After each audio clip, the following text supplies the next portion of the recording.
So Parishit Maharaj asked the question, how can the Vedas, which are functioning within the three gunas, how can they directly describe the Brahman, which is indeterminable, free from the gunas, and transcendental to both cause and effect? This is the question of Parishit Maharaj. In response to that, Shukdev Goswami answers, which we discussed last time. Buddhindriya manapranan jananam asrijat prabhu matrartam cha bhavartam cha atmane kalpanaya cha. So Shukdev Goswami replied that the Lord created the intelligence, the senses, the mind, and the vital force of the living beings for the purpose of apprehending the sense objects, matrartham, and for taking birth, bhavartham, atmane, for providing a range of experience for the self, and akalpanaya, and for ultimately transcending this material world, transcending the samsara, transcending the act of filtering experience through the screen of prior assumptions. That means the Lord created the mind, intelligence, senses, and the vital forces of the living entities for four purposes: for dharma, artha, kama, and moksha. So, did we recap in the beginning? Yes, I tried to do it. Okay. But I just stopped at the Bhagavatam shloka because I just did till there where moksha is described in 5.19, 19 to 20th verse, Kevalya Mukti and devotional service to Lord. I just did till there. Okay. So, Parishit Maharaj is asking a question, and Shukdev Goswami is giving an indirect answer. This is an answer in the Vyangya Vritti. Parishit Maharaj asks a question that how can the Vedas, dealing with the three gunas, describe the Brahman who is beyond the three gunas? And Shukdev Goswami's answer, he is giving an answer in an indirect way, that by the mercy of the Supreme Lord, we are able to perceive the material objects. By the mercy of the Supreme Lord only, we are able to perceive the different material objects in this world. Similarly, by the mercy of the same Supreme Lord, He can make the senses perceive the transcendental absolute truth. So, so the Lord created the intelligence and so on of the living entities who sleep at the time of annihilation in response to the Lord's pralaya. The Supreme Lord did so in order that the living beings may have the facility to apprehend the sense objects and for other objectives mentioned. So Shukdev Goswami is saying that the Supreme Lord created the mind, intelligence, senses, and the vital force of the living entities. So by this, the Vivartavada theory of the Mayavad, that is refuted, that is denied here. So whatever can be measured or perceived is called matra. Matra means sense objects.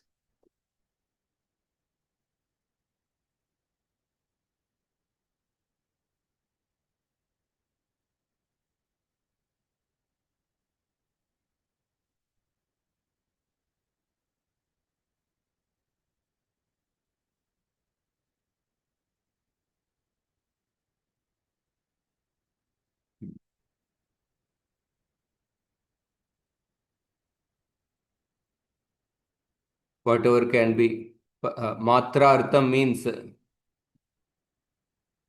just go through for the sake of continuity.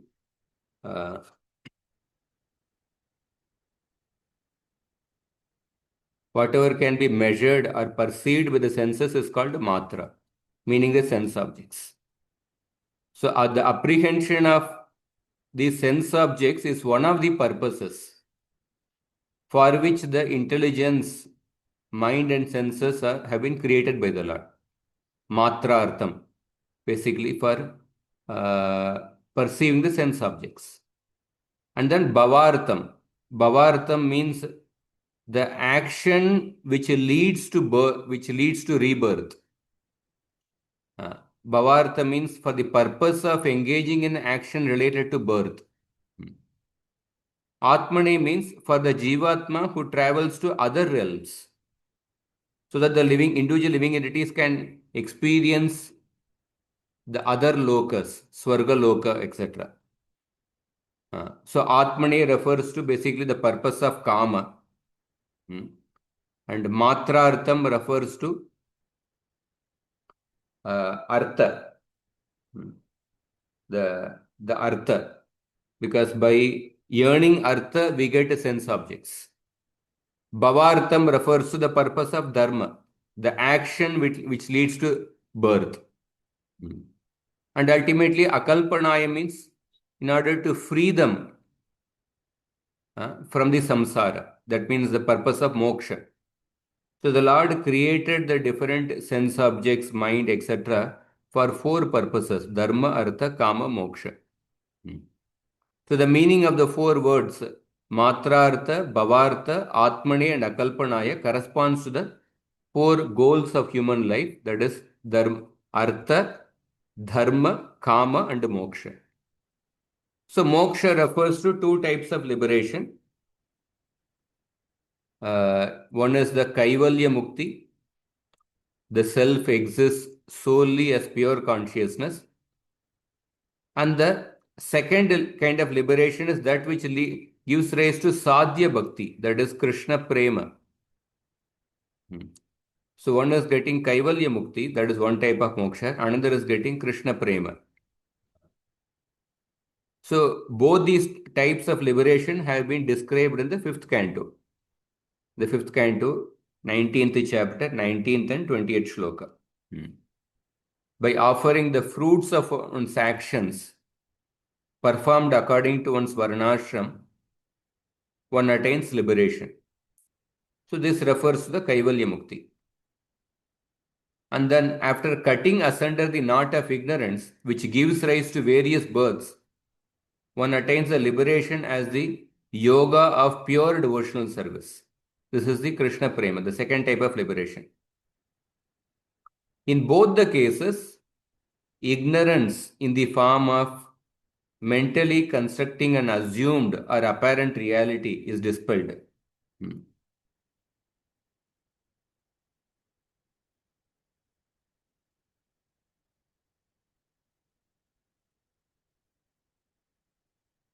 Because the following is to be noted here. Because the Supreme Lord and the Controller created the intelligence and other instruments of the manifest living beings.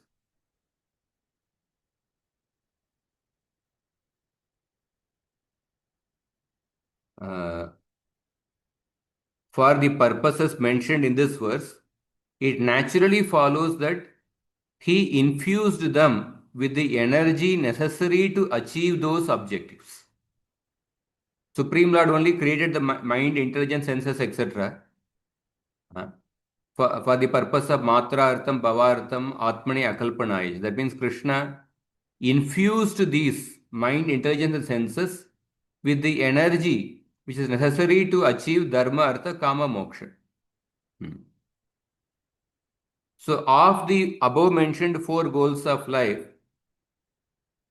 the energies that accomplish the first 3, that is Dharma, Artha, and Kama. This is called a Trivarga. Dharma, Artha, and Kama, they are something what each a person achieves in this world. So therefore, these 3 are portions of the avidya aspect of Maya, which inherently give rise to different apparent realities in this world. Dharma, Artha, and Kama, they are related to samsara, they are related to the material world. The 4th one, moksha, that is something which is beyond the samsara. So because they engage one in endeavors rooted in the non-perception of the legitimate reality. When a person is only focused on dharma, artha and kama, a person is only focused on the temporary reality. One is not perceiving the eternal reality which is beyond the samsara. And they are the cause of Jiva's bondage to cyclic existence, which is the state of forgetfulness of his original nature. And the other energy, which facilitates liberation, akalpanaya, that means the other energy which facilitates liberation, that is actually part, that is exclusively part of the Krishna's Chit Shakti, which is inherently free from the tendency to filter reality through the screen of mental assumption. So there is kalpana and akalpana. Kalpana means we are perceiving through the screen of our mind and senses. But akalpana means when we perceive without the filter of the mind and senses, material mind and senses. So this is so because the conscious potency bestows awareness of the real in the form of transcendental devotion, and because it is the cause of ending the bondage that results from forgetfulness of one's original nature. So I just forgot till what point we completed.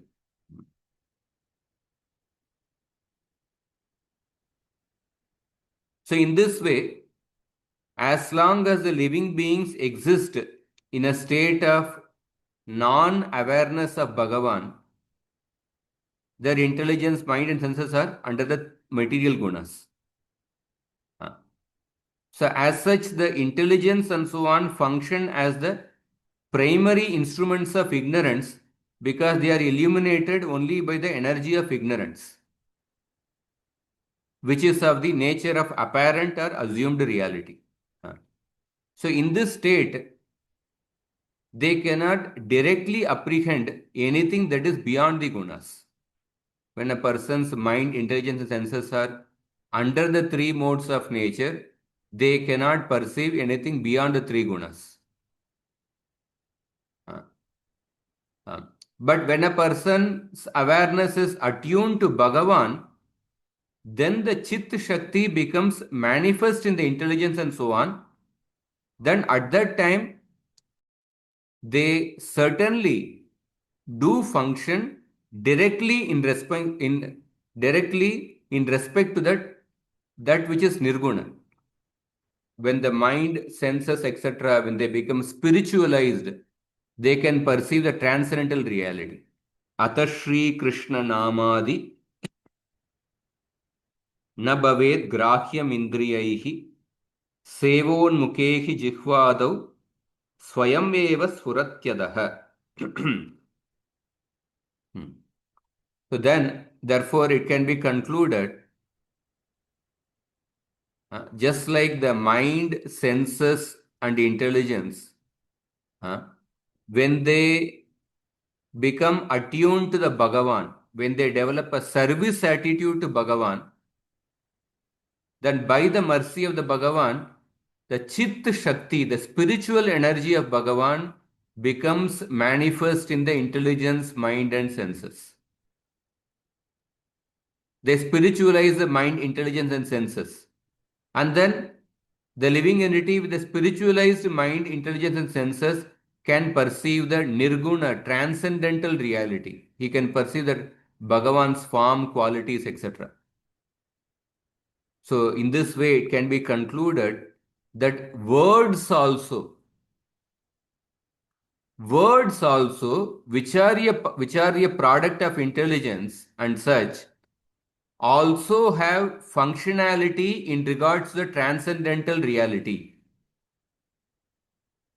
The words also, when they are infused by the Bhagavan's Chit Shakti,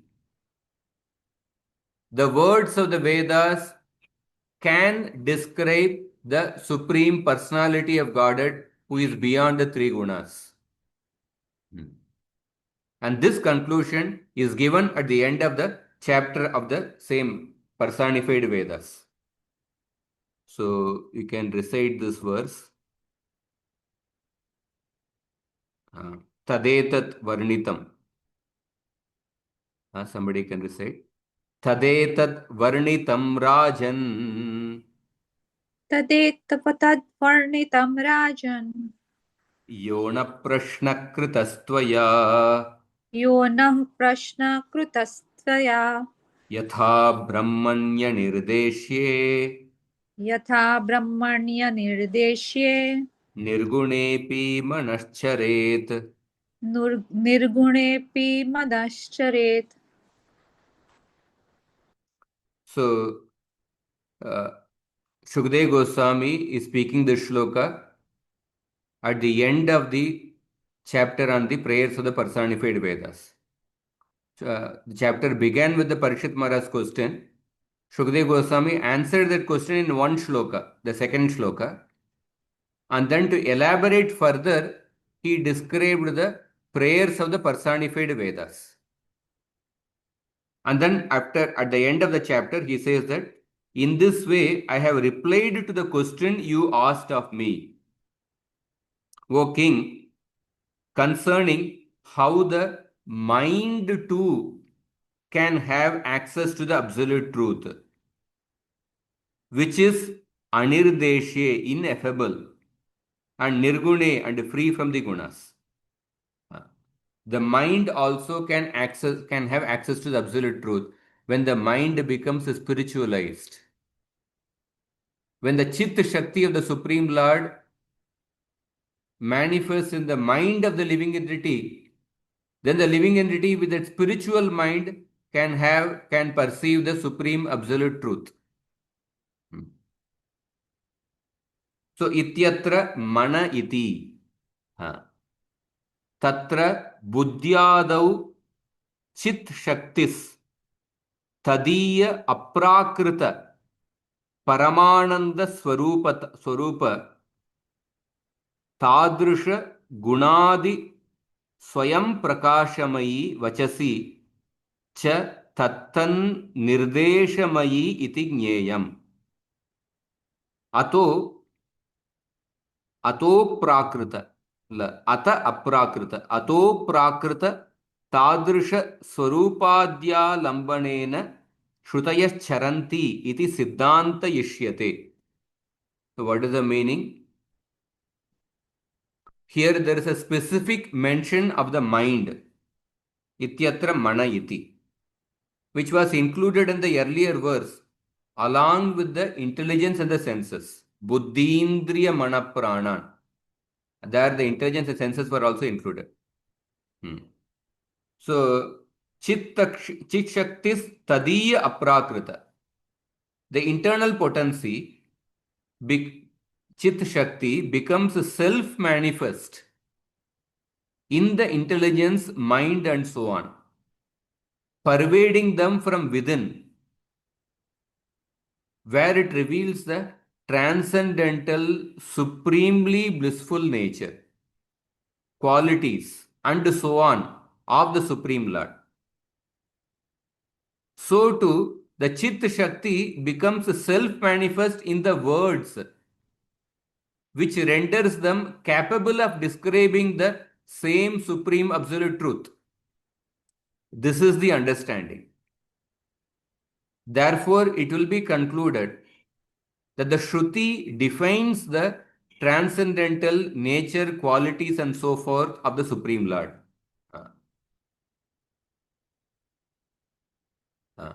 So basically, just like a living entity has got a mind, intelligence, senses.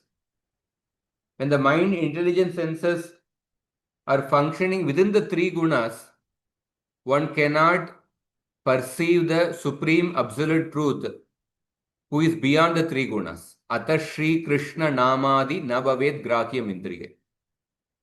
But sevon mukhe, when a person develops a service attitude, the same mind, intelligence, and senses become spiritualized, and with the spiritualized mind, intelligence, and senses, one can perceive the supreme absolute truth, Krishna.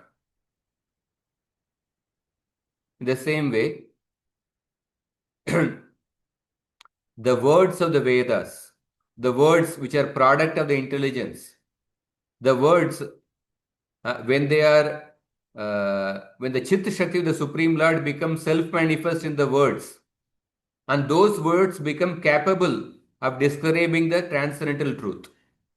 In that way, by the mercy of the Supreme Lord, the words of the Vedas endowed with the Chitta Shakti can describe the supreme absolute truth. So that is Prabhuji, what. Yes. Prabhuji, so can we understand that when Dhruva Maharaj wanted to glorify the Lord touched the conscience, so Hmm. he glorified the Lord. So the Lord manifested his Chitta Shakti Exactly. upon Buddha. Exactly. Okay. Exactly. Correct example. That is why we offer the same prayer. It's a tradition to offer that first prayer of Dhruva Maharaj before beginning the Bhagavatam. Yonta pravishya mama vacham imam prasuptam sanjeevayat yakila shakti dharasva damna अन्यांश्च हस्तचरण श्रवणत्वगादीन् प्राणान् नमो भगवते पुरुषाय तुभ्यम्. Dhruva Maharaj says that till now I have been sleeping, but you have awakened all my senses. Sanjeevayati. Because of that, the entire Vedic conclusion is revealed to me. So,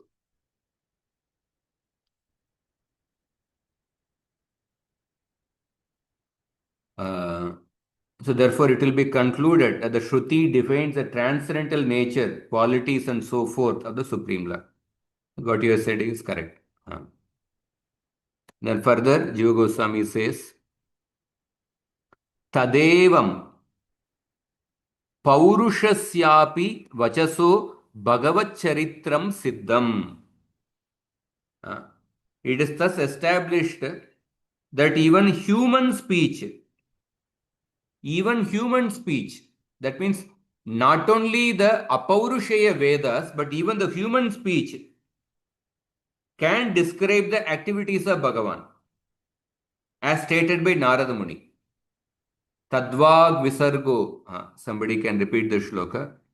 Tadvag Visargo Janataga Viplavo. तद्वा विसर्गो जनतागविप्लवो यस्मिन् प्रतिश्लोकमबद्धवत्यपि यस्मिन् प्रतिश्लोकमबध्यवत्यपि नामान्यनन्तस्य यशोऽङ्कितानि यत् नामान्यशो नामान् नामान्यन्तस्य शोङ्कितानि यत् शृण्वन्ति गायन्ति गृह्णन्ति साधवः. शृण्वन्ति गायन्ति गृह्णन्ति साधवः. So manifestations of speech related to the Lord, they reverse a living entity's proclivity for sin. So Prabhupada says that the glories of the Supreme Lord, which are present in Srimad Bhagavatam, they create a revolution in the minds of the misdirected civilization. They reverse people's proclivity for sin. Janata Aga Viplavo. Since each verse of such composition contains names imprinted with the glories of the infinite Lord, sages love to hear, sing, and recite them, even if they may contain faulty construction. Even if they may contain faulty construction. Yasmin pratishlokam abaddhavatyapi. Because When the human being, what is the nature of a human being? To commit mistakes. So to err is human. So even if a human being, when he is composing the glories of the Supreme Lord with some mistakes, yasmin pratishlokam abaddavatyapi. Although there may be mistakes in the compositions, but the sages, they love to hear. Srinvanti, Gayanti, Grinanti, Sadavaha. The sages, the great sages, they love to hear, chant, and recite them, even if they contain faulty construction. Even if they contain some mistakes, because they contain the glorification of the Supreme Lord. So that means Paurushasyapi vachaso Bhagavat Charitram Siddham. Even the human speech, which contain mistakes, they can describe the activities of the transcendental personality of Godhead. If the human speech which contain mistakes, if they can describe the activities of the transcendental personality of Godhead by the mercy of Bhagavan, then what to speak of the Vedas, which are apaurushaya in nature, which do not have any mistakes. So yasmin pratishlokam abaddhavatyapi. Pratishlokam abaddhavatyapi. That means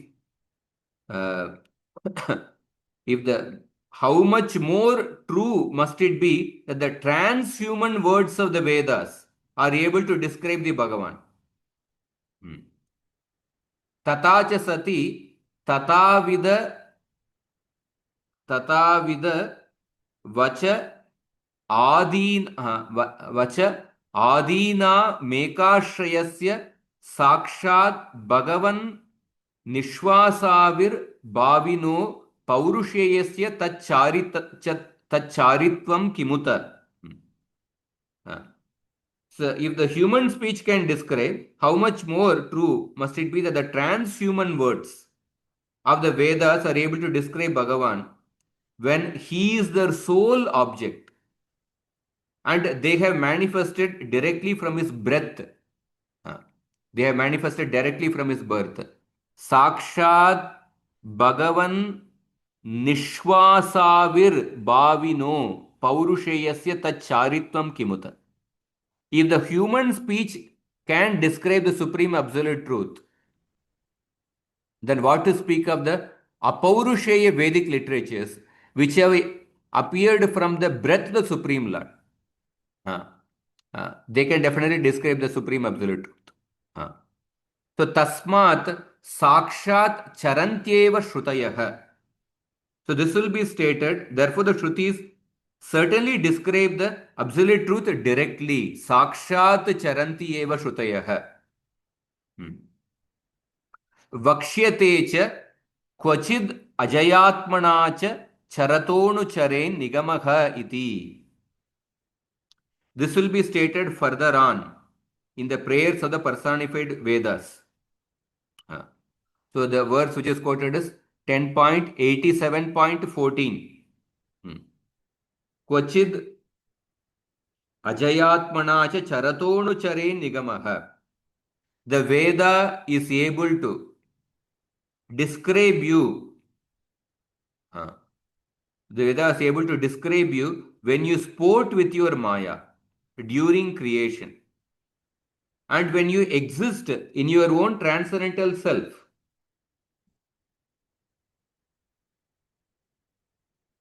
And when you exist in your own transcendental self. The Veda is able to describe you when you sport with your Maya during creation and when you exist in your own transcendental self.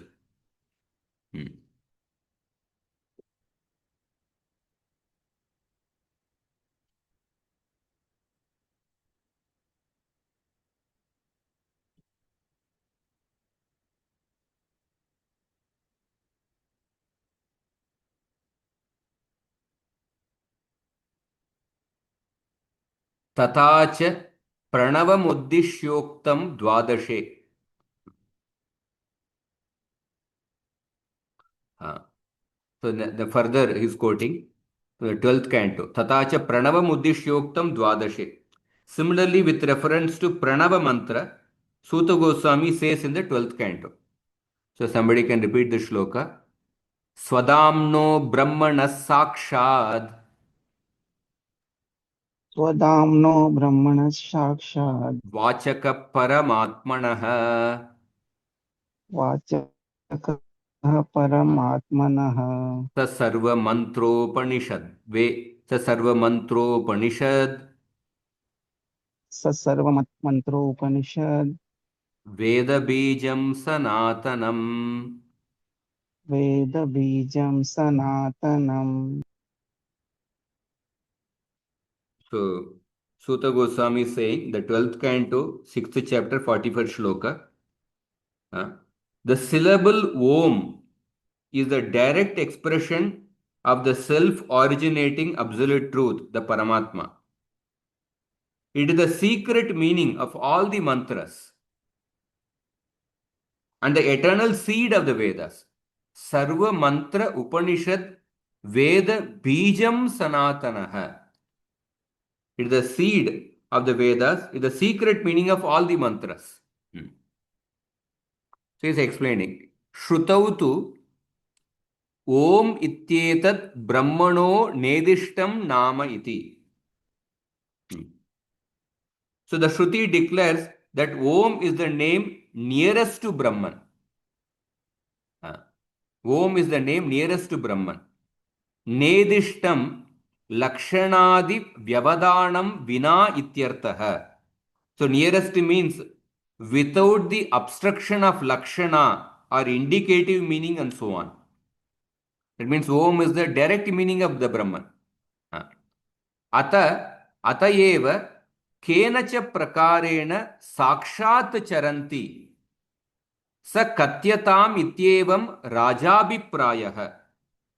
So the sole intent of King Parikshit is that please explain how the Vedas directly define the Supreme Lord. How can the Vedas directly describe the Supreme Lord? And it is clearly mentioned that the Om directly describes the Supreme Lord. So, अत्र शब्दनिर्देश्यत्वे दोषस्त्वग्रे द्युपतयः इत्यत्र परिहार्यः. The defect thought to be incurred from the view that Brahman is definable in words will be removed later on in the 10.87.41.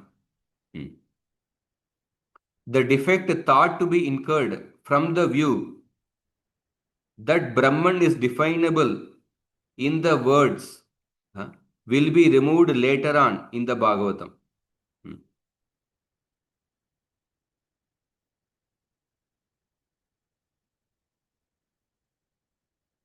The defect thought to be incurred from the view that Brahman is definable in the words will be removed later on. Okay.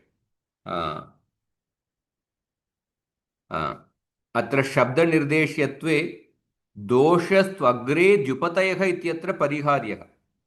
So if the Brahman is definable in the words,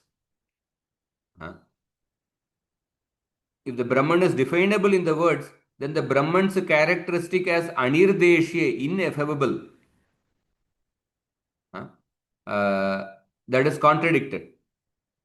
So this defect will be removed in the last prayer. 10.87.41 is the last prayer of the Vedas. We will see that because the last prayer the Vedas say that how the Lord is unlimited. How the Lord is unlimited. So therefore his glories cannot be described completely. Even the Supreme Lord himself cannot estimate his own glories. That is how the personified Vedas they conclude their prayers. The Lord is so unlimited that even Bhagavan cannot estimate his own glories. Because Bhagavan's glories have no end.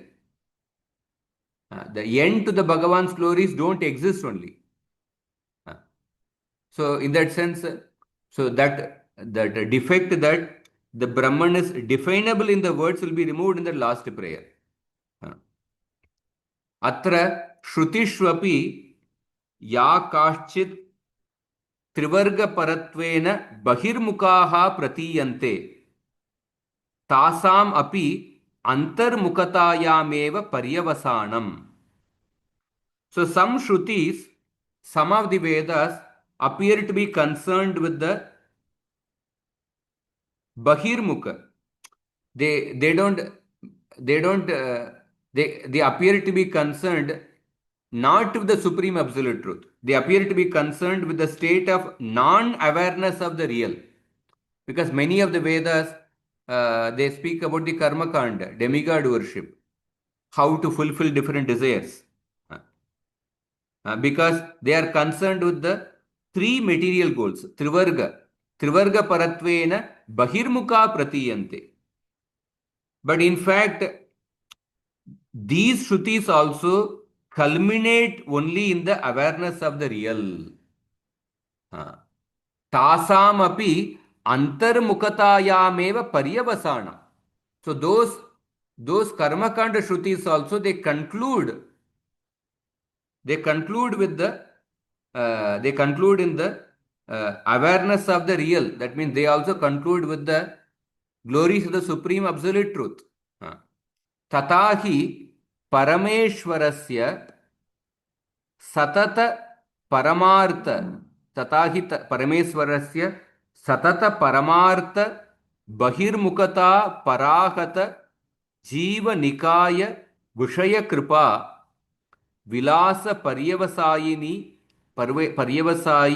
Nishwasa Rupa Shrutayah Pratamataha Svavishayakam Vishwasam Janayitum Adrishta Vastvanabhijnanam Satatam Drishtam Aihika Evartha Mihamanam Stan Prati Tat Sampadakam Putreshtyadikam Vidadati.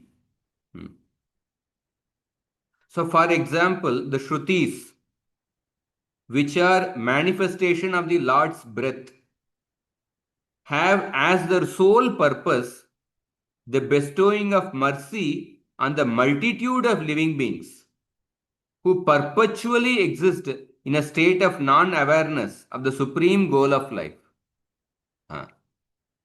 Parameshwarasya Satata Paramartha Bahirmukata Parahata Jiva Nikaya Vishaya Kripa Vilasa Paryavasayini Nishwasa Rupa Shrutayah.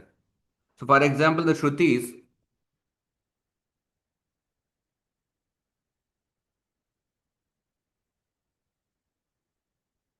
go through this.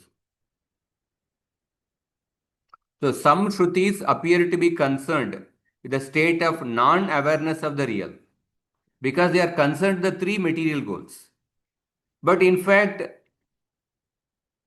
these two culminate only in the awareness of the real, the supreme absolute truth. For example, the Shrutis, which are a manifestation of the Lord's breath, the Shrutis have appeared from the breath of the Supreme Lord. Yasya Nishvasitam Vedaha. The Shrutis have as their sole purpose the bestowing of mercy on the multitude of living entities. And all the living entities, they are existing in ignorance since beginningless time, who perpetually exist in a state of non-awareness of the supreme goal of life. Anadya vidya yuktasya purushasya vedanam. Since beginningless time, the living entities are existing in the avidya. In the beginning, so that people who have knowledge of the imperceptible phenomena, in the beginning, so that people who have no knowledge of imperceptible phenomena, so the living entities who are since beginningless time, they are absorbed in they are only living the life of ignorance. They are living, they have no knowledge of that which is beyond their senses. So therefore, in the beginning, and they are absorbed in the different material desires. So in order to gradually elevate them, the Vedas, they give different programs, different karma kanda yajnas, by which they can fulfill the different material desires. So in the beginning, so that people who have no knowledge of the imperceptible phenomena and who continuously hanker after the visible objects of this world will develop faith in the Shrutis. So therefore the Vedas ordain sacrifices like the Putreshti Yajna, by which such material goals can be accomplished. So Pratamatah Svavishayakam Vishwasam Janayitum. In order to initially make the living entities develop faith in the Vedas. Because the living entities they don't have faith in the imperceptible reality. Adrushta vastu anabhijnanam satatam drishtam aihikam evartam ihamanam stan prati tat sampadakam putreshtyadikam dadati. So therefore the Vedas prescribe different karma kanda yajnas like putreshti yajna. By that, when the living entities perform those karma kanda yajnas, and then when they get the result, they develop faith in the Vedas. They develop faith in the Vedas, and then when they gradually start reading the other portions of the Vedas, then they will come to know about the Nirguna reality described in the Vedas. So, tatascha tena jata विश्वासा नैहिकस्यात् अंतमस्तिरत्वं प्रदर्श्य दिव्यानंद चमत्कार विचित्रस्य पारलौकिक स्वर्गादि लक्षण तत्तत् कामस्य जनके अग्निष्टोमादौ प्रवर्तयन्ति ततस्तेषां निरंतर तद अभ्यासात् धर्म एव रुचिं जनयन्ति. So thereafter, when the faith is generated in the Shrutis through the performance of different karma kanda yajna, the Shrutis demonstrate the absolutely flickering nature of the objects of this world. Adyantavanta kaunteya nateshu ramate buddha. They demonstrate the absolutely flickering nature of the objects of this world to these people and engage them in sacrifices like the Agnishtoma, which induce in them the desire to attain the celestial, blissful, and wondrous pleasures of heaven, available after this life, which induce in them the desire to attain the celestial, blissful, and wondrous pleasures of heaven, available after this life. So then the Shrutis speak about the Agnishtoma Yajna, by which a person can go to Swarga and attain heavenly pleasure. And then by thus engaging them, so Putreshti Yajna is basically to get a son in this life, in the immediate life. So the Shrutis talk about Putreshti Yajna, people perform Putreshti Yajna and they get a son in this life. And then the Shrutis talk about sacrifices like Agnishtoma Yajna, by which a person can go to Swarga Loka and can enjoy there. And then a person performs Agnishtoma Yajna, and then he goes to Swarga Loka and enjoys there, and they get more faith in the Shrutis. By thus engaging them constantly in such sacrifices, the Shrutis create in them a taste for dharma or moral integrity, that I should follow the Vedas. I should follow the Vedas. Ruchim janayanti, you see the word. That dharma eva ruchim janayanti. In this way, they make the people develop a taste in dharma. Dharma is that which is described in the Vedas. And then, ata labda dharma ruchinam shuddhanta karananam tad artha vichara paranam jagadapya nityamiti jnanavatam samsara bayadinanam nirvananandabhilasham sampadayanti. Huh. So, after developing that, only these people who have acquired a taste for dharma, who acquired a liking for dharma, they become purified in heart and are engaged in deliberating over the meaning of the Shrutis. They want to understand the Shrutis even more deeper. And then they come to recognize that this cosmos is ephemeral, temporary, and experience dejection due to the fear of birth and death.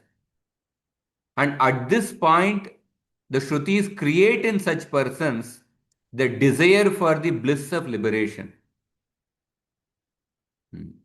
which is nothing other than the appearance of the absolute truth. Huh. That jnanavatam samsara bayadinanam nirvana ananda abhilasham sampadayanti. Nirvana anandam abhilasham sampadayanti. And nirvana anandascha paratatva avirbhava rupa eva iti. And this desire for liberation is nothing but the appearance of the absolute truth. And therefore, Shruta Goswami says, you can repeat the shloka, Dharmasya khyapa vargyasya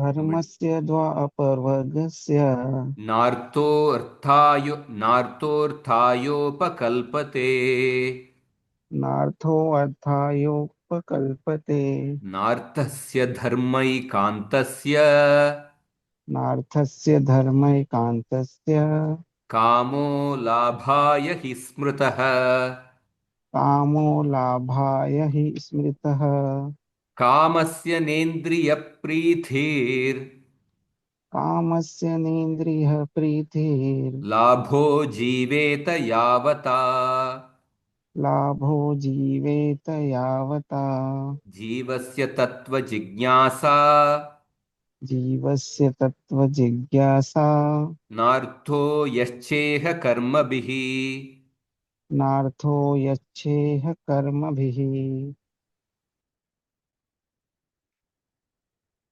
So, dharmasya apavargyasya. Generally, people perform dharma for what purpose? For getting artha.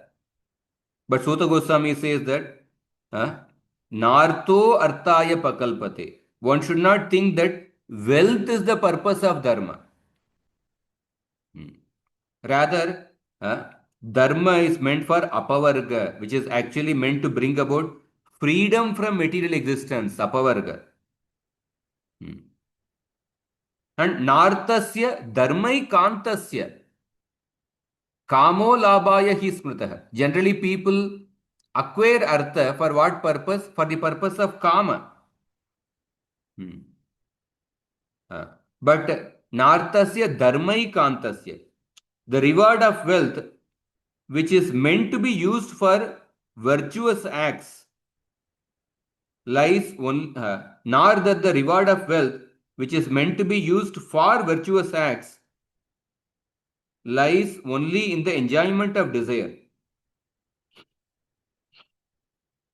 Nor that the reward of wealth, which is meant to be used for virtuous acts, lies only in the enjoyment of desire. And kamasya indriya prita. Generally, people want kama for what purpose? For indriya priti.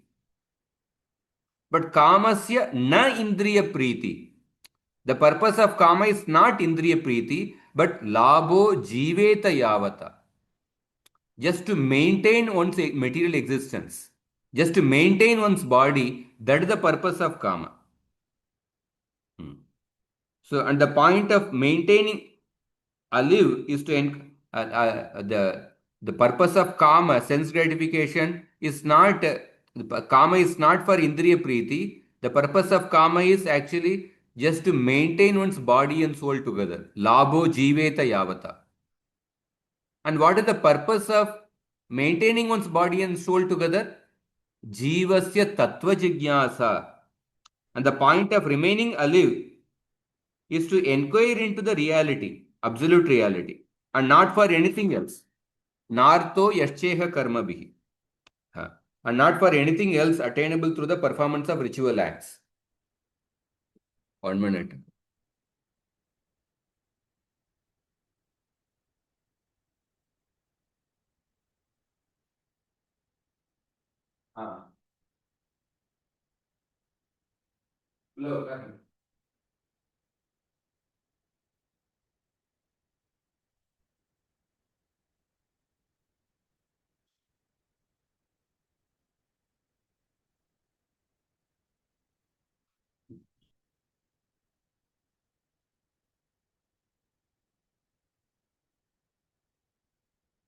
So this is a very important shloka. These two shlokas, at one point, when Srila Prabhupada was asked, what do you think to be the most important shlokas according to you in the entire Vedic literature?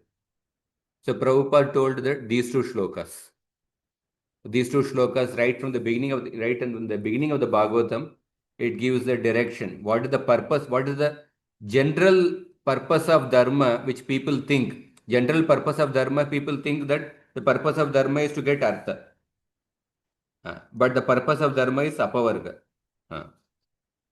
And generally people think that the purpose of artha is to get kama. But the purpose of artha is to actually to perform dharma only. And generally people think that one should perform kama for indriya preeti. But Bhagavatam says that kama is that just to sustain one's existence. And what is the purpose of sustaining one's existence? That is to understand the supreme absolute truth. Jivasya tattva jijnasa. Further, just we are going to end this particular portion. Tatascha yata buddhyadayo अंतर्मुखता तारतम्येन चित्शक्त्या आविर्भावात् परे तत्वे तारतम्येन चरन्ति तथा श्रुतिलक्षणं वचनमपि चित्शक्ति प्रकाशानुक्रमेण त्रैगुण्य विषयत्वम् अतिक्रम्य केवल नैर्गुण्य विषयमेव सत् तस्मिन् निर्गुणे तत्वे सम्यगेव चरितुं शक्नोति. Let us see the meaning. So thereafter, just as the intelligence and so on become functional in relation to the transcendental reality, to the extent of their attunement to that reality, through the manifestation of the conscious potency, similarly, the statements of the Shruti are perfectly able to transcend the subject, perfectly able to transcend the subject matters embedded in the three gunas through the progressive manifestation of the conscious potency, and have as their exclusive subject that which is beyond the material gunas. So just like the same point, just like the intelligence and so on, they function in relation to the transcendental reality to the extent of the manifestation of the Chitta Shakti. Similarly, the statements of the Vedas, they are able to transcend the subject matters absorbed in the three gunas, and they are able to describe the supreme absolute truth to the extent of the manifestation of the Chitta Shakti. The Shruti statements can thus properly describe the Nirguna Absolute, or as they are endowed with the capacity to function in freedom from the material gunas. And again he is quoting a verse from the 12th canto. This is stated in the 12th canto with reference to the Pranava. They can repeat the shloka. Tato bhut trivirudhomkaro.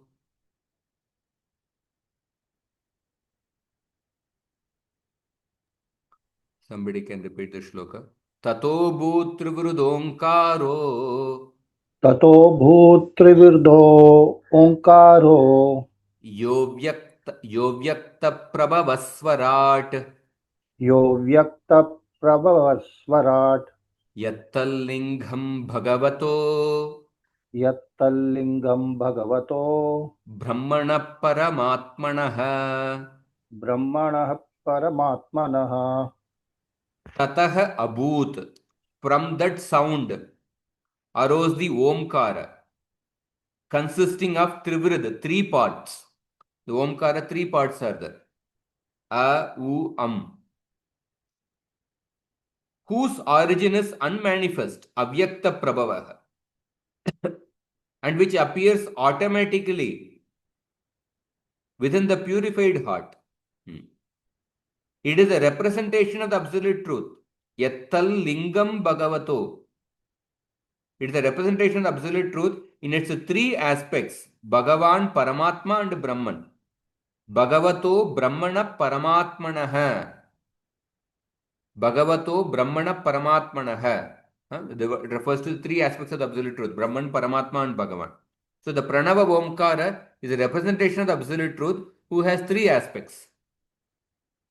So Tatra Tattatvam Dvidas Purati Bhagavat Rupena Brahma Rupena Cha iti. Chichaktirapi Dvida Tadiya Swayam Prakashadimaya Bhakti Rupena Tanmaya Jnana Rupena Cha. Tato Bhaktimaya Shrutayo Bhagavati Charanti Jnanamaya Shrutayo Brahmani iti Samanyataha Siddhantitam. So, what is the meaning?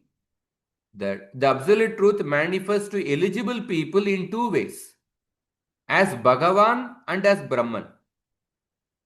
Dvidas Purati. And accordingly, the Chit Shakti is also of two types. In the form of the potency of devotion,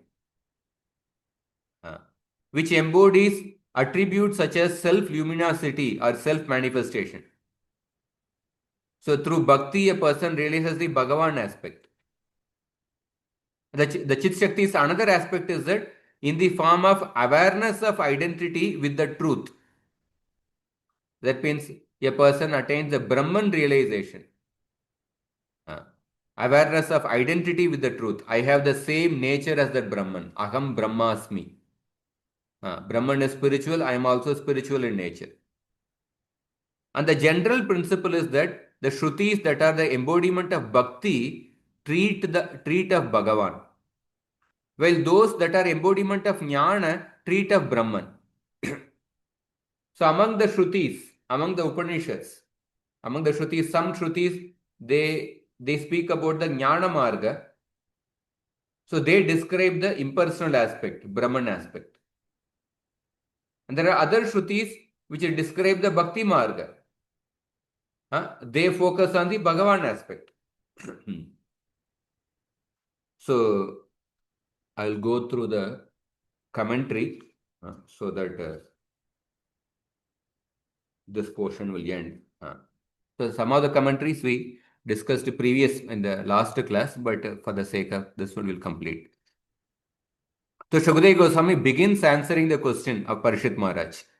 Buddhindriya Manapranan Buddhindriya Manapranan Jananam Asrujat Prabhu Matrartam Cha Bhavartam Cha Atmane Kalpanaya Cha. The Lord created the senses, intelligence, mind, and life force for the conditioned beings so that they could achieve the four goals: Dharma, Artha, Kama, and Moksha. So everything desirable by human beings can be fit into one of these four categories only. So living beings are conscious parts of Krishna. The living beings are unable to create their own mind, intelligence, and so on, because they are not the controllers of material nature. The mind, intelligence, and senses are created by the supreme absolute truth. So this verse refutes the Mayavad, Advaitavad philosophy called as Vivartavada. So Vivartavada is one name for the theory of illusion, Mayavad. According to this theory, the material creation has no factual existence. Brahma Satyam Jagan Mithya. And this material creation is only an illusory appearance. Just like a person in a semi-darkness mistakes a rope to be a snake. One may see a snake where there is only a rope, but mistakes a rope to be a snake. The rope has a phenomenal existence, but may look like a snake in the poor light. But as soon as the proper lighting is there, then the illusion of a snake disappears and then a person sees the rope as it is. So the snake is the vivarta of the rope. Or in other words, an illusory appearance produced from the ignorance. It is not a real, because one has not seen it in the proper light. Yet it is not unreal. The snake is not unreal like the horn of a rabbit, because one sees an existing object and the fear of the snake is also genuinely felt. But nevertheless, it is a mithya or vivarta. So similarly, a person thinks that out of ignorance, one mistakes the Brahman to be the world. However, as soon as one acquires proper knowledge from Shruti statements, one realizes everything to be Brahman. This is Vivartavada.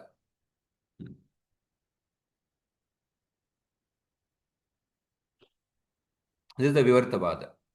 So just as one perceives the rope to be a snake because of one's own ignorance, similarly, one perceives the world in the place of Brahman because of one's own avidya. Because of one's own avidya. Hence, in the light of the Vivartavada, according to Vivartavada, Brahman is not the creator of avidya. And the Brahman is not the creator of the material world, according to Vivartavada. But according to this Srimad Bhagavatam shloka, the Supreme Bhagavan and not the living being created the senses as well as the sense objects. It is a manifestation of Bhagavan's energy. Therefore, this verse refutes the concept of Vivartavada. And this is further confirmed with the Vedanta Sutra, Atmakrite Parinamat. Brahman is both the material as well as the efficient cause of the cosmos. Because he is the agent and because it is his energy that is modified into the cosmos. So in the Bhagavatam shloka, the word matra means the sense objects and is related to the goal of artha, pursuit of prosperity. Bhavartham means birth as well as all the actions proceeding from the birth and leading to birth. So this is Bhavartham refers to dharma, the moral responsibility that embodied life entails. Atmane means in the self, or more specifically in this case, the range of experiences available to the self. So it refers to kama or enjoyment in the earthly planet or in the heavenly planet. And kalpana means the mental construction of the assumed or apparent reality. So because this refers to the filtering or interpreting of reality in accordance with one's own upadhi and belief. So until the consciousness is fully attuned to the reality, every act of perception involves various degrees of kalpana or filtering experience through the individual belief system. So that what is understood is not reality in itself, but the apparent or consensual reality that the I is identified with. So akalpana means freedom from all the mental interpretation, freedom from all the assumptions, freedom from all the falsehood and illusions, to see the reality as it is. So therefore akalpana refers to moksha. So naturally a person may doubt how this verse answers Parikshit Maharaj's question, because there appears to be no correlation between the two. That's why last week I gave the example. Somebody is asking, where are you going? He's asking a question. The other person says that yesterday my mother made rabdi. My mother made basandi. So the answer is unrelated to the question. But actually the person is answering in an indirect manner. What he is saying is that yesterday my mother made rabdi and I ate 2 liters of rabdi and therefore my stomach became upset and I am going to the doctor. Indirectly he is saying that. So in the same way, Shukdev Goswami is answering. He says that this type of answer is an parokshavada or indirect speech. So Vishwanath Chakravarti comments that the question was asked in the Abhida Vritti, direct meaning, and Shukdev Goswami is replying in the Vyanjana Vritti, implied meaning. He says that if the Lord had not created senses for the living beings, then forms, sound and so on would be indescribable. But by His mercy, our senses can describe the phenomenal objects. Similarly, by His mercy, the Vedas can describe the Brahman, which appears to be indescribable. So when a person is in the conditioned state, one's senses, mind, intelligence and vital force function only in regard to the material energy under the influence of the gunas, and therefore they can apprehend only material objects. But when a person shifts the contact of awareness from that of being a separated self in an alienated world to that of being an eternal conscious part of the integrated whole, Jivera Swarupa Hoi Krishnera Nityadas, then devotion to Bhagavan is embraced as an inherent expression of that real eternal relation. And from this attunement or receptivity to Bhagavan through devotion, the conscious potency of Bhagavan self-manifests, pervading the mind, senses and so on. Then with the same set of instruments, one can apprehend the transcendental reality. And Rupa Goswami confirms this. I quoted this shloka many times. Atashri Krishna Namadi na bhaved grahyam indriyai sevon mukhehi jikhvado swayam eva spuratyatah. And the moksha is of 2 types. One is the Kaivalya Mukti, or another is realizing the living entity as the eternal servant to the Supreme Lord. And both are possible only by the mercy of the Lord's Chitta Shakti, internal potency. So Matsyavatar told that how Matsyavatar told Satyavrata. What did he say? He said that Madiyam Mahimanam cha Param Brahmeti Shabditam Vetsyas Anugrahitam cha Samprashnair Vivritam Hridi. That you will know my glory, which is celebrated as the Parabrahman. For it will be thoroughly revealed to you within your heart, both as a result of your own profound inquiry and by my mercy. That means even to realize if a jnani wants to attain Kaivalya Mukti, he can attain only by the mercy of Bhagavan. Therefore, the jnani also has to perform bhakti. Therefore, the Lord clearly says that the Parabrahman becomes manifest through inquiry owing to the Lord's mercy. Anugrahitam me. And in the Harivamsha, it is explained that Arjuna was able to see the Brahman only by Krishna's mercy. That Brahma Tejo Mayam Divyam Mahadyat Drishtavanasi Ahamsa Bharata Shreshta Mattejas Tat Sanatana.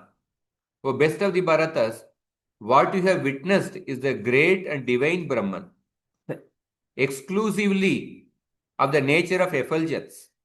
I am that Brahman, for it is my eternal effulgence. So material objects are described as material sound functioning under the gunas. And the transcendental Lord is described with the transcendental sound of the Vedas, functioning under the Chit Shakti. This is the significance of the word akalpanaya in the verse under discussion.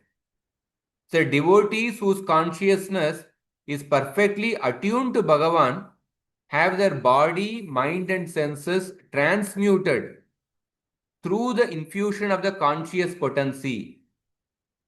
Thus, they can directly perceive the Lord and describe him through the transcendental sound. So, when reality is directly perceived, there is no more filtering of reality through the screen of belief or mental construction. The sadhaka bhaktas or devotees in the stage of practice are unable to directly perceive Bhagavan, but they are able to fix their mind and intelligence on him to various degrees in accordance with the descriptions portrayed in the scriptures. The sadhaka devotees are able to fix their mind and intelligence in Krishna. For example, Krishna says that in the Uddhava Gita, Krishna says that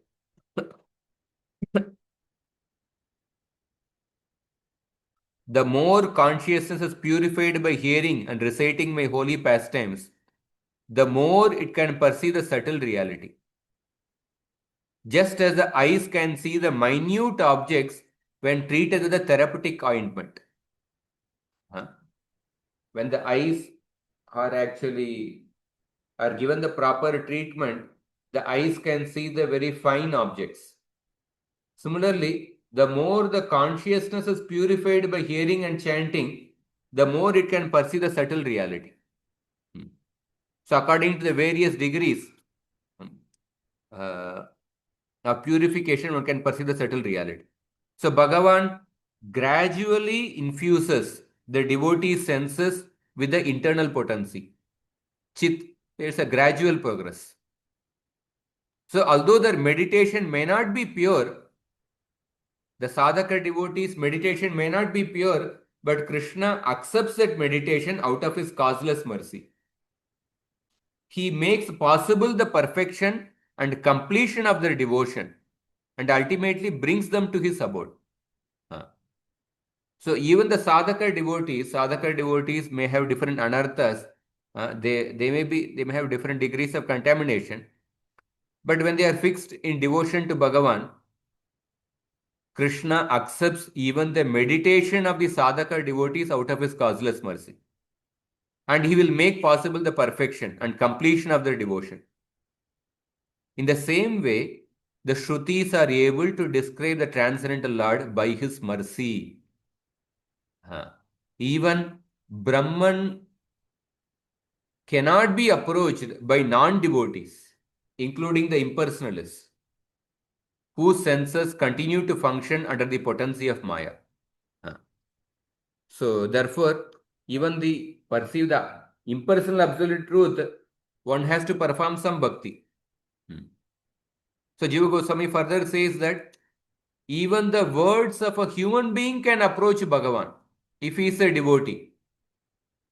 That is why he quoted the shloka. Tadvag visargo janataga viplavo yasmin pratishlokam abhaddhavakti. Then what to speak of the Vedas which are apaurushaya, which are beyond human origin? So we discussed the shloka. The radical non-dualists, that means radical non-dualists means the Advaitavadis. They contend that the Vedas describe Brahman only by Lakshana Vritti. They say that Vedas describe the Brahman only by the Lakshana Vritti. Lakshana Vritti is the indirect meaning, not by the Mukhya Vritti. But Jiva Goswami proves that not only the Vedas, but even the words of the pure devotees describe the Lord by Mukhya Vritti, as well as by the Lakshana Vritti and Vyanjana Vritti. So Advaitavadis say that the Vedas describe the absolute truth only by Lakshana Vritti. So according to the Advaitavada conception, at the ultimate end, you reject the Vedas also. They say ultimately you reject the Vedas also. ultimately you just merge into the impersonal reality. You reject the Vedas also. Vedas are also simply a tool. Because we are embodied, we cannot meditate on the impersonal truth. Therefore, we have to perform bhakti, we have to chant the holy name, we have to worship the deity, we have to recite the Vedas. But in the ultimate perfection, we reject all these things. And they say Vedas describe the absolute truth only with the Lakshana Vritti. But Jiva Goswami refuted the Vedas describe the absolute truth by Mukhya Vritti. And of course by Lakshana Vritti and Vyanjana Vritti. And that is why Jiva Goswami quoted the shloka from 12th canto. Sakshat Vachaka Paramatmana. The Pranava mantra is the Sakshat word is important. Direct utterance for the Lord. By direct, he means that this utterance lacks obstructions or intervals, as would be the case with the Lakshana Vritti and Vyanjana Vritti. In the case of Lakshana Vritti and Vyanjana Vritti, there is an that means there is an obstruction, there is an interval. Gangayam Goshapalli.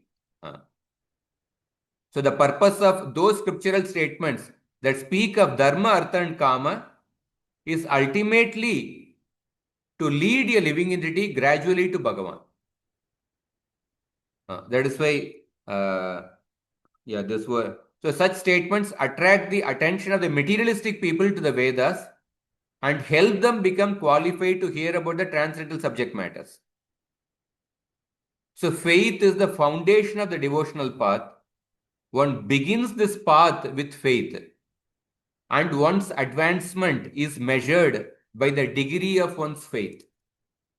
The inclusion of fruitive activities in the Vedas serves like the sugar coating on a bitter pill. So it is called as a parokshavada. A mother wants to give medicine to the child. The medicine is bitter in nature. The child does not want to take the medicine. Therefore, the mother gives a sugar-coated medicine. Mother gives a medicine with the honey. So similarly, Vedas give the medicine of bhakti, medicine of the supreme absolute truth through the karma kanda. So this point is explained by Yogendra to King Nami. He said that Parokshavado Vedoyam Balanam Anushasanam Karma Mokshaya Karmani Vidatte Shagadam Yata. Vedas speak indirectly. Its real impulse is to lead one to the transcend karma and its fruits. But it prescribes karma for the ignorant. Just as a child is tempted with the sweets in order to induce them him take a bitter medicine. So one is infused with the internal potency of Bhagavan in proportion to one's faith and dedication of being. And one's speech can also approach Bhagavan to the same extent. One is infused with the Chit Shakti of Bhagavan in proportion to one's faith and dedication of being, and one's speech can also approach Bhagavan to the same extent. By the same token, one is proportionately able to penetrate the words of the Vedas that apparently deal with the three gunas of nature and perceive the transcendental nature. That is why Krishna advised Arjuna to search out the real subject in the Vedas. Traigunya Vishaya Veda Nistraigunya Bhavarjuna Nirdvando Nitya Tattvasto Niryoga Kshema Atmavan. Vedas deal with the three modes of nature, but Arjuna become transcendental to these three gunas. So Jiva Goswami says that the absolute truth is realized either as Bhagavan or as Brahman. Thus there are two types of Shrutis. Those that describe Bhagavan and those that describe Brahman. They are a manifestation of Bhakti and Jnana respectively. Jnana potencies respectively. So Paramatma is counted as an expansion of Bhagavan and not separately. Paramatma is an expansion of Bhagavan.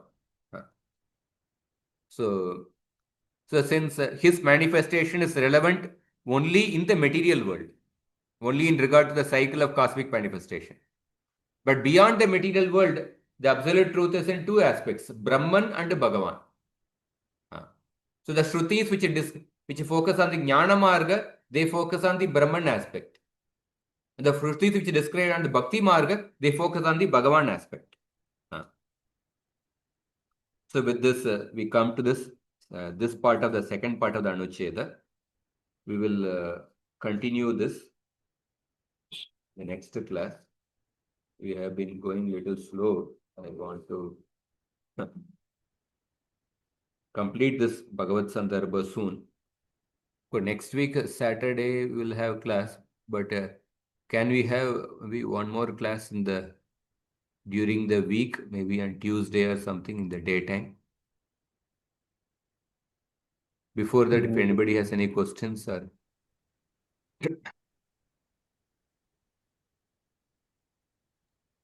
Hare Krishna Prabhuji. Dandavat Pranam. Prabhuji, it was mentioned that in the Shrutis there are many Putra Kameshti Yajna and all that, so that the people should develop faith in the Shrutis and start having a positive approach to the Vedas. Prabhu, it is also seen that many times those fruits doesn't come up. So instead of having faith, sometimes people go away from it. Like that, these are not a Paurusheya, it is written by some men. Like the Maharaj Anga, he did the yajna, but the sun he was not getting the sun. So even everything was perfectly performed. So like that, many times it is not necessary that people will get the result for what they are doing. So how to understand? No. Is how then the faith will be developed? That is my question. No, Vedas, there is no, when we perform the rituals properly, there is absolutely no doubt the result will not come. The result has to come, actually. The result has to come. In the Vyasadev, I'll read the shloka. Vyasadev, there's like a Chatushloki Mahabharata. Vyasadev, at the end of the Mahabharata, he speaks a shloka. I'll show you the shloka.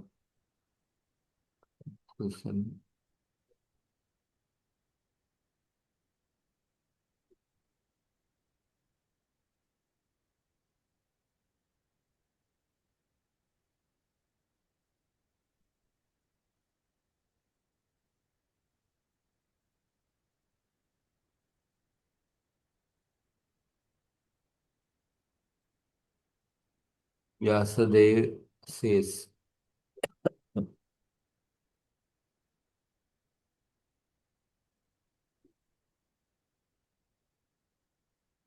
Urdhva Bakur Virom Yesha Nachakaschit Shrunoti Me Dharmad Artascha Kamascha Kimartam Na Sevyate. Urdhva Bahu, I am shouting, Viraumi. I am shouting with upraised arms. Dharma results in Artha and Kama. But although I am shouting, Nachakaschit Shrunoti Me, nobody cares to listen to me. Dharma being such, what possible reason could there be for not taking to it?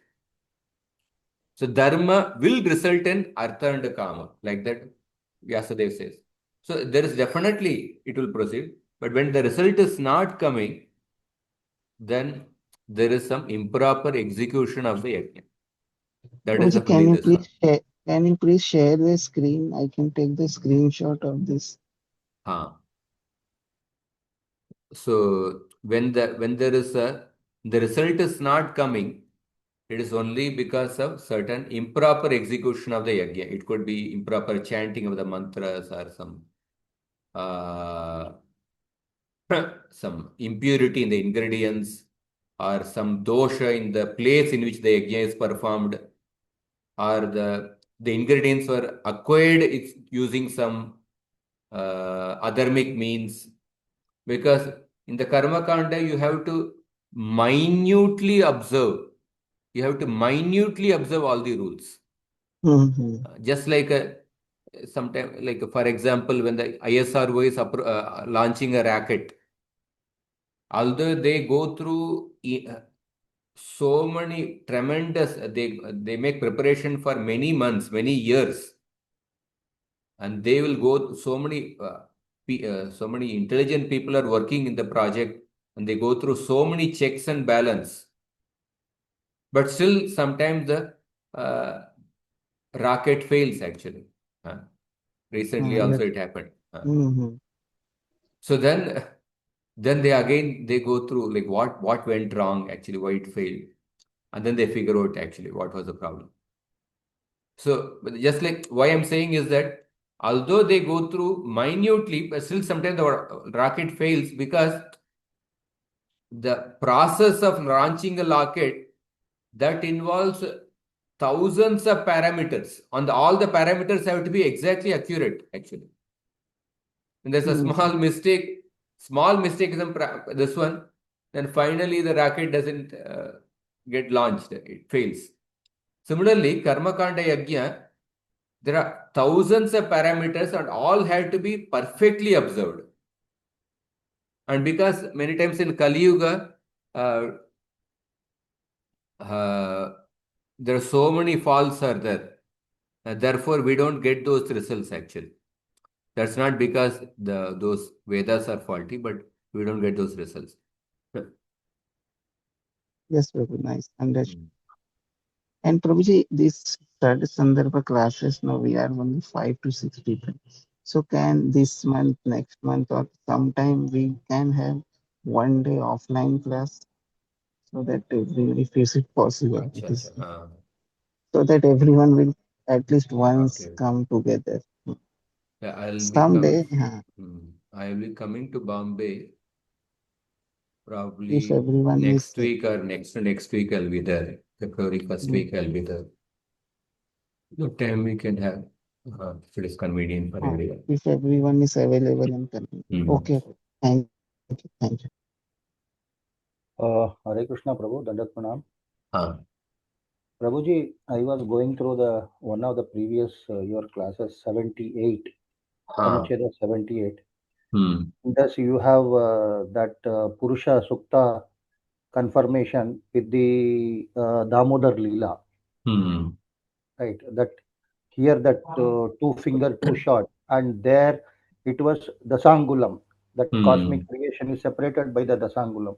Hmm. So that Dasangulam, can you maybe can you write this thing something on that and post it? Because I don't find anywhere that Acha, that acha. that Dashangulam Nyaya, which is Hmm. mentioned here, that Dashangulam Nyaya, Hmm. but it's not elaborated anywhere.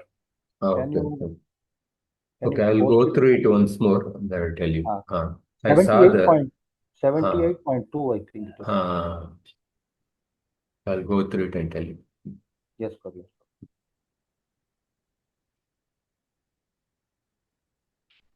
Hare.